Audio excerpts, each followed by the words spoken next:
Hello chaps, how are we all doing? John with you, obviously, who else? But anyway, it's actually the first update I've done on this GAZ Jeep. I did the unboxing some time ago actually. I'll put a link in the below for the video that I did for the unboxing of this. And in the following bum to that, I showed that I did the engine. Okay. Then I don't know, lost all interest in it. There's loads of little tiny pieces, just lost interest, and I put it away. Okay. The other day then I'm after taking it out, and I'm after I was doing a bit here, doing a bit there on it, and I'm after getting stuck into it again. I'm enjoying it now. I'm enjoying it now. It took a while for me to kind of get into it. It's not a bad kit actually, it's a very, very nice little kit, but again, there's loads and loads of tiny pieces on it. So let's go down to the bench. I'll show you how far I've gotten, and we'll carry on and I'll get it made. Okay, and in the next update I'll get it painted. So first of all, this update is the building, and like I said, quite a lot of it is already built. Because like I said, I did the engine ages ago, and I had it up inside in the press there for quite some time as well. So let's go on to the bench and have a look at this interesting little kit from Trumpeter. Alright, so with everything else, we start with the instructions.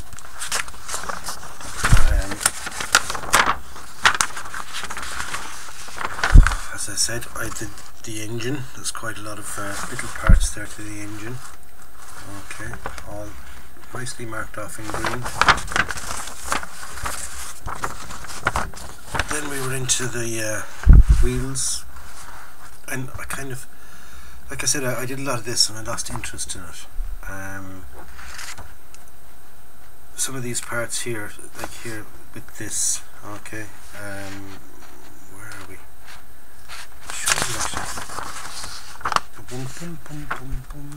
Shows it up here. Okay, you have to make 4 of them. Okay, make 4. Made the 4. 2 of them I attached on. They will go on to different pieces on the thing. They go on here to the onto the differential, I think that's called, or whatever. I don't know. I'm probably wrong. Right, there's 2 go on. One goes on here, one goes on to the front, and one goes on to the back. One goes on to the engine. There's another one goes on to another little part in the engine actually, and I lost 2 of them, so I had to kind of adapt and make up something.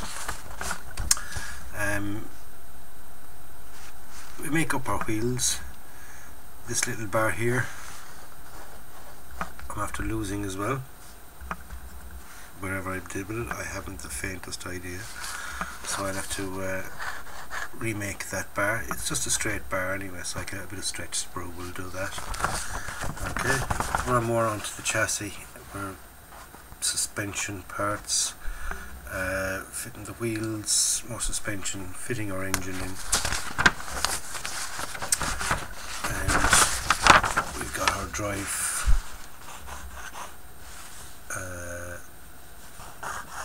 bars here, and exhausts. That's all done. Okay, like I said, it's full of tiny little parts.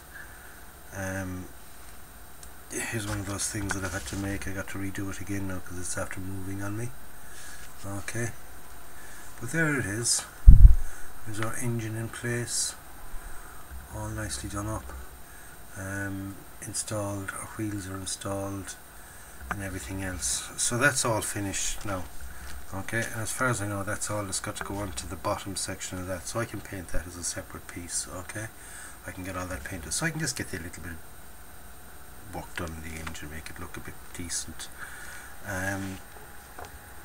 We're on then to the seats, spare wheel, the back plate here.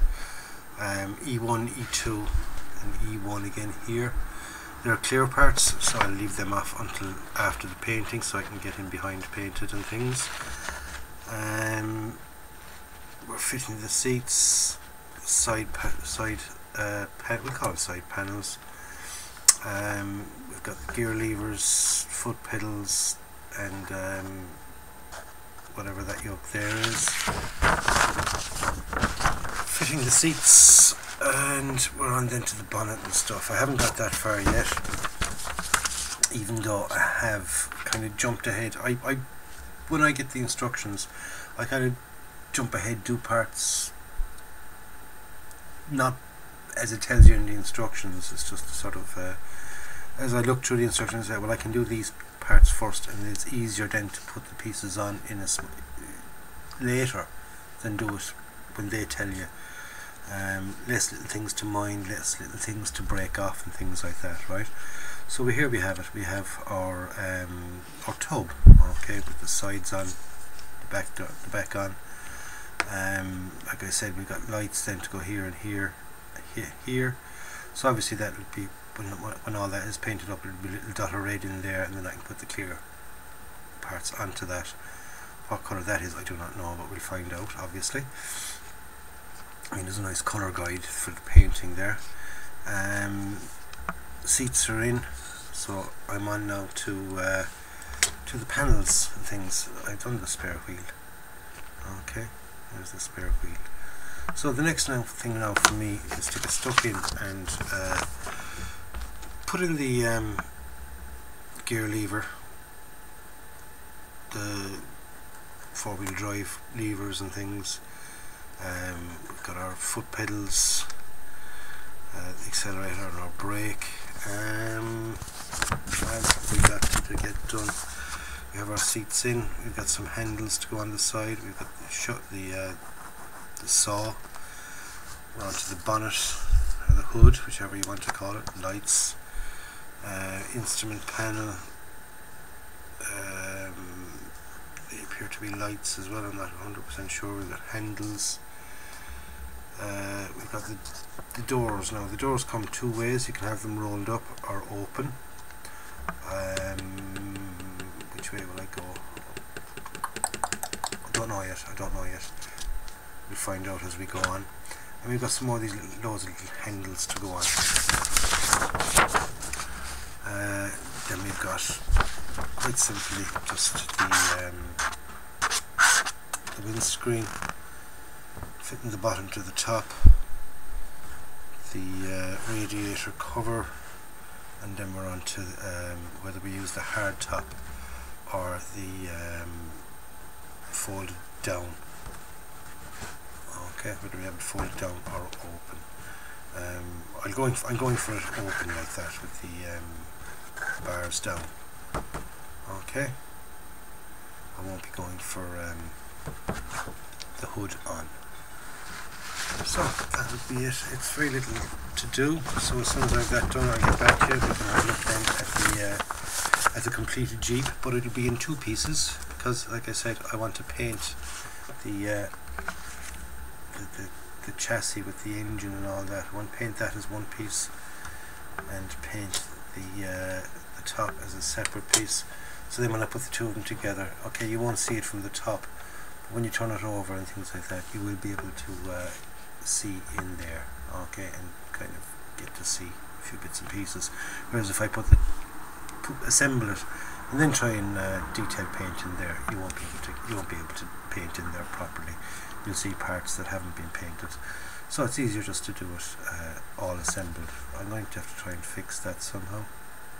Okay, you knock it out. Just redo that. Just to link up the drive shaft. Okay, so that's all I gotta get done, and then we'll get back to you and you can see it at that stage. Okay,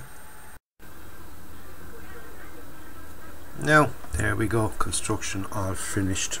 So what's next is to get it painted. So what I'm going to do is I'm going to give the usual NATO black kind of highlight spots and different things, then give it a coat of green, and then do the any bit of detail painting that's to be done to it. Colours I'm going to use, I haven't really decided yet.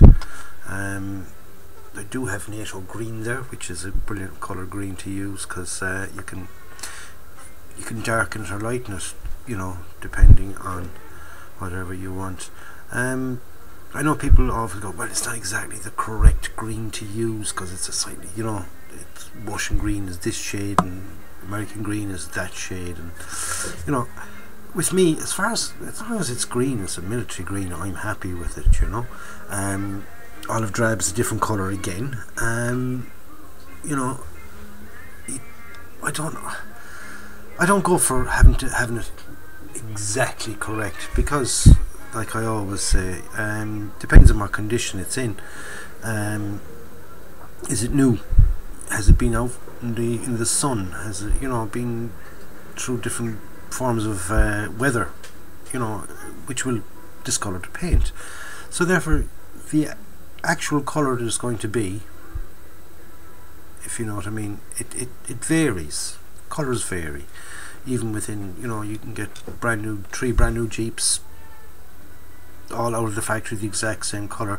Within a year, and line those 3 Jeeps up, are they going to be the exact same colour? I don't think so. I don't think so. It depends where they are, what they're used for, this, that and the other. So, like I said, I'm going to give this a coat of NATO black, and then go on then with my pre-shading and a bit of greening. Right, here's the body. I've, after masking off the glass for the windows, okay, because there were it was a whole clear piece, and you want to be able to you know, the frame around it has to be green. There is a couple little bit more pieces to go in once the painting is done. There's a windshield wiper to go into it, and I wouldn't have been able to mask off the glass if I put the windshield wiper on, so I put that on later on. So there she is. Anyway, she's all ready to go. Construction wise, I'm happy with it. I am happy with it. It fits together nicely. Little bit of a squeeze to get it. Oh, excuse me. Little bit of a squeeze to get it together, but it goes together. I have had it together, and you know, it's down to the painting now, what it'll look like when it's painted and decaled and all that. So in the next video I'm going to do all that, get it painted up. We'll have a look at it then at the different stages of the painting. I'll have a look at it when it's got its NATO black, and when it's got its detailed painting done. Okay, so on the next video we'll catch you up on that one. In the meantime, don't forget to subscribe to the channel if you've not already subscribed. If you have, thank you very, very much. I do appreciate it. I really, really do. So until then, stay safe, enjoy your modelling, and go and buy yourself a kit, build it, and enjoy it. This is John signing off. Until the next time.